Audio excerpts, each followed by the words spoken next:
മലയാള cinema കണ്ട എക്കാലത്തെയും വലിയ ആക്ഷൻ സൂപ്പർ സ്റ്റാർ ആരാണെന്ന് ചോദിച്ചാൽ നമ്മൾ മലയാളികൾക്ക് പറയുവാൻ ഒരേ ഒരു ഉത്തരമേ ഉള്ളൂ. അത് യശശരീരനായ ശ്രീ ജയനാണ്. അദ്ദേഹത്തിൻ്റെ വിയോഗത്തോടെ ഇന്നും മലയാള സിനിമയിൽ ഒഴിഞ്ഞുകിടക്കുന്ന ആ വലിയ താരസിംഹാസനത്തിലേക്ക് നമ്മുടെ young super star Shine Tom Chacko ഇന്നത്തോടെ ഇരിപ്പുറപ്പിച്ചിരിക്കുകയാണ്. ഇന്നലെ കൊച്ചിയിലെ ഒരു പ്രമുഖ ഹോട്ടലിൽ നടന്ന ലഹരി വിരുദ്ധ സ്ക്വാഡിൻ്റെ പരിശോധനയെ ഭയന്ന് ഹോട്ടലിൻ്റെ 3-ാം നിലയിൽ നിന്നും ഷീറ്റിൻ്റെ മുകളിലേക്ക് ചാടി അവിടെ നിന്നും സ്വിമ്മിംഗ് പൂളിലേക്ക് എടുത്ത് ചാടി ഓടി രക്ഷപ്പെട്ടിരിക്കുകയാണ് ഷൈൻ ടോം ചാക്കോ.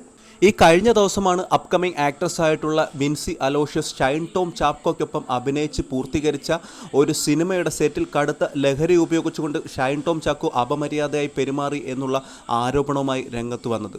ഇതാദ്യമായൊന്നുമല്ല ലഹരി ഉപയോഗവുമായി ബന്ധപ്പെട്ട് ഷൈൻ ടോം ചാക്കോയുടെ പേര് ഉയർന്നു കേൾക്കുന്നത്.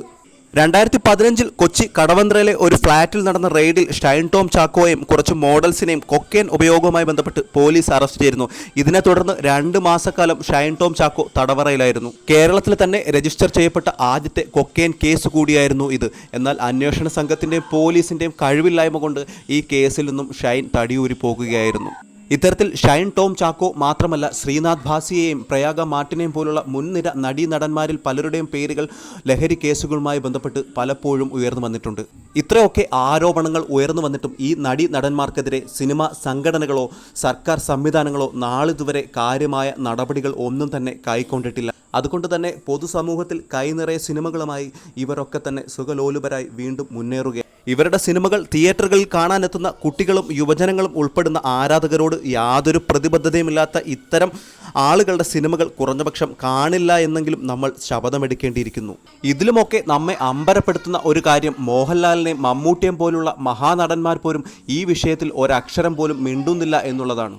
ആകെ തൻ്റെ അഭിപ്രായം തുറന്നു പറഞ്ഞ പൊതുവെ സ്ത്രീപക്ഷ ചിന്താഗതിക്കാരി എന്ന് അവകാശപ്പെടുന്ന മാലാ പാർവതി പോലും പറഞ്ഞത് ഷൈൻ പൊതുവെ സിനിമാ സൈറ്റുകളിലൊക്കെ തന്നെ കൃത്യസമയത്ത് എത്തുന്നയാളും പൊതുവെ സീനിയറായിട്ടുള്ള ആർട്ടിസ്റ്റുകളോടൊന്നും തന്നെ ഇത്തരത്തിലുള്ള കോമഡിയും കോമാളിത്തങ്ങളും കാണിക്കാത്ത വ്യക്തിയുമാണ് എന്നാണ്. ശ്രീ മാലാ പാർവതി ഒരു കാര്യം മാത്രം ചോദിച്ചോട്ടെ, ഇത്തരത്തിൽ ലഹരിക്ക് അടിമപ്പെട്ടുകൊണ്ട് ഒരു യുവനടിയോട് ലൈംഗിക അതിക്രമം നടത്തുകയും അപമര്യാദയായി പെരുമാറുകയും ചെയ്യുന്നതാണോ നിങ്ങളുടെ കണ്ണിലെ കോമഡിയും കോമാളിത്തരവും? ഇത്തരത്തിൽ സ്വന്തം നിലനിൽപ്പും സിനിമയിൽ കിട്ടാനിരിക്കുന്ന വേഷങ്ങളും മാത്രം മുൻനിർത്തി നീങ്ങുന്ന നിങ്ങളെപ്പോലുള്ളവരോട് കൊടിയ പുച്ഛമാണെന്ന് കൂടി ഓർമ്മിപ്പിച്ചു കൊള്ളട്ടെ.